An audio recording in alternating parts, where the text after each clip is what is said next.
How to use keyframes in CapCut in PC. So let's get started.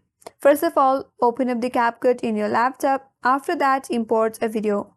Once you have your video in your timeline, now click on this video. After that, you will find this vertical line in your timeline.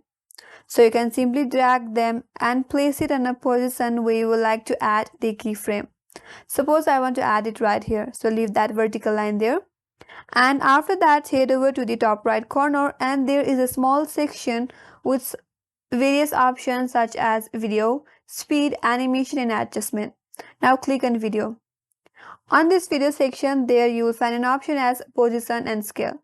So next to that, there is this little diamond icon that is a keyframe. So simply click on that. After that, the keyframe is ready to use. Now again, head over to your timeline. Again, you have to drag this vertical line to the next position up to where you will like to have the keyframe effect. So suppose I will leave it right here. Again, do the same and click on this diamond icon. Now once these keyframes are ready to use, now you can either scale up or scale down your video. Suppose I will scale down my video. Now if you go ahead and play your video from the beginning, you will see the change in your video after using or after adding the keyframe. So simply go ahead and play your video from the very beginning. And there you see the changes have been applied to your video.